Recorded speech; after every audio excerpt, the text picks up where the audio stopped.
इसमें different updates हैं। Teacher rationalisation से मुतल्लिक अपडेट है, प्रमोशन से मुतल्लिक अपडेट है, टैक्स रिबेट जो है उसके हवाले से अपडेट है, और जो टेलनर सिम्स हैं डिस्ट्रीब्यूशन उसके हवाले से भी एक नोटिफिकेशन है। सारी खबरें मैं आपके साथ इस वीडियो के थ्रू शेयर करने जा रहा हूँ। काशिफ शहजाद चौधरी ने एक सोशल मीडिया के ऊपर मैसेज डिलीवर किया है कि मोहतरम वज़ीर तलीम पंजाब जनाब राना सिकंदर खान साहब रेशनलाइजेशन में जो असातिज़ा कराम सरप्लस हो रहे हैं इनको सिस पर लाक ज़रूर करें, लेकिन स्कूल से ट्रांसफ़र की इजाज़त की चॉइस सबके पास हो। यानी स्कूल में अगर दो असातिज़ा कराम सरप्लस हैं तो इन्हें पता हो कि वो सरप्लस, और इसके अलावा लेकिन स्कूल से अगर कोई भी दो असातिज़ा कराम सहूलत के मुताबिक ट्रांसफ़र करवा लेते हैं तो इनको इजाज़त होनी चाहिए। रेशनलाइजेशन का मसला भी हल हो जाएगा और मसाइल भी पैदा नहीं होंगे। ज़बरदस्ती ट्रांसफ़र करने की बजाय अगर सबको ट्रांसफ़र की चॉइस दे दी जाए कामयाबी होगी। इसी तरह सिस पर ट्रांसफ़र यानी रेशनलाइजेशन की मद में जिन स्कूलों में असातिज़ा की ज़रूरत है इनकी तमाम सीटें सिस पर ओपन हों, और इसके साथ साथ नई SNE की जो 27,000 सीटें शामिल हुई हैं वो सब भी सिस पर रेशनलाइजेशन ट्रांसफ़र के लिए दस्तयाब हों। काशिफ शहजाद चौधरी भाई सदर, ये बात बिल्कुल दुरुस्त है। जैसा कि SNE सीट्स के बारे में कहा गया है कि वो भी ट्रांसफ़र के लिए दस्तयाब हों। उसमें एक ये फ़ायदा होगा क्योंकि रेशनलाइजेशन के बाद कह रहे हैं कि वेडलॉक ट्रांसफ़र और दूसरे ट्रांसफ़र ओपन होंगे। अगर SNE की सीट्स जो हैं वो दस्तयाब हों तो उसमें फिर सीट्स की कमी नहीं होगी, क्योंकि अगर रेशनलाइजेशन पहले होती है तो जो सीटें वैकेंट पड़ी हैं वो जब फिल हो जाएंगी फिर हार्डशिप ओपन ट्रांसफ़र वालों के लिए प्रॉब्लम नहीं बनेगा। अगर साथ ही सिस पर SNE रेशनलाइजेशन 27,000 सीटें जो हैं वो भी शामिल की जाएंगी, इससे जो है वो फ़ायदा हो जाएगा तमाम जो टीचर्स हैं उनको ओपन ट्रांसफ़र के लिए भी और वेडलॉक ट्रांसफ़र और दीगर कैटेगरीज़ के लिए भी। दूसरा ये नोटिफिकेशन है 4 जुलाई का, ये डिस्ट्रिक्ट मॉनिटरिंग ऑफिसर अटक बहावल नगर बहावलपुर, ये डिस्ट्रिक्ट आप देख रहे हैं।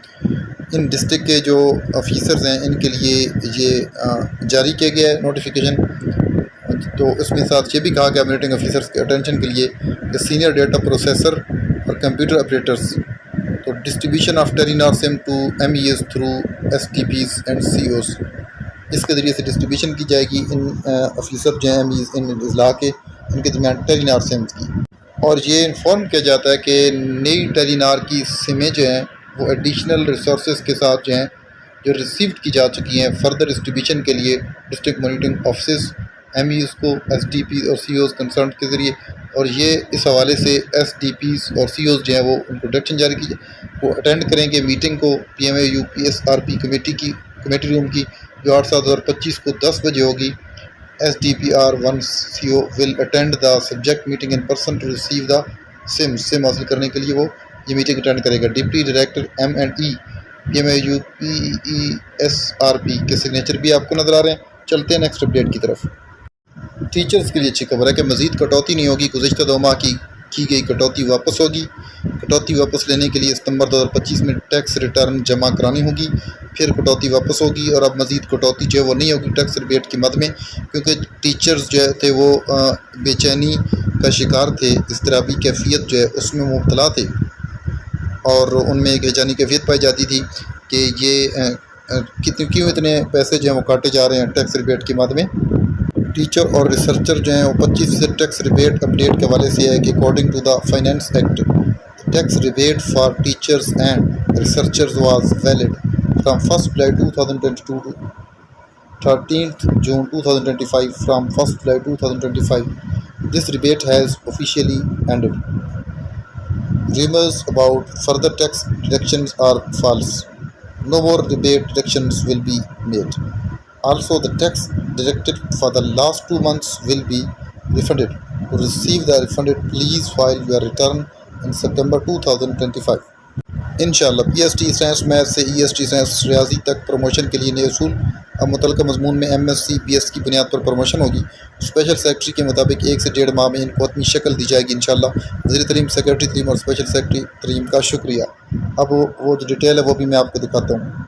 आप देख रहे हैं कि एग्जिस्टिंग एंड प्रपोज्ड रूल्स जो हैं PST to EST प्रमोशन के लिए, तो उसमें school education department, name of department, और उसके अलावा स्कूल एजुकेशन, तो इसमें जो है नेम ऑफ द पोस्ट, और उसके अलावा appointing authority, elementary school teachers BS15 और उसके अलावा ये बाकायदा लिखा हुआ मेल और फीमेल के दोनों के लिए। और इसके अलावा जो क्वालिफ़िकेशन है इनिशियल रिक्रूटमेंट के लिए, एग्जिस्टिंग के लिए क्या है EST मैथ, कि उसके लिए जो है वो BS सेकंड डिवीज़न होनी चाहिए in math A and B BSc course and physics. ये EST क्वालिफ़िकेशन ये PhD to EST क्राइटेरिया है। And physics from recognised university and M8 या M एजुकेशन और B8 second division from recognised university.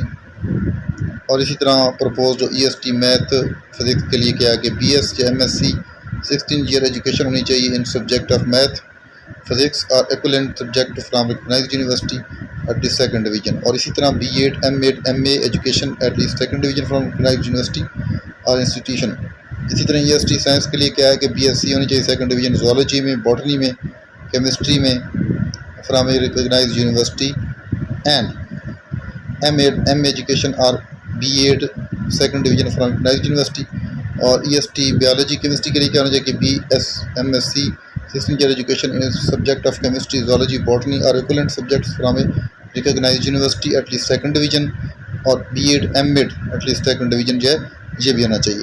तो ये detail है जो मैंने आपको बताई। इसी के साथ इजाज़त चाहता हूँ। अल्लाह हाफ़िज़।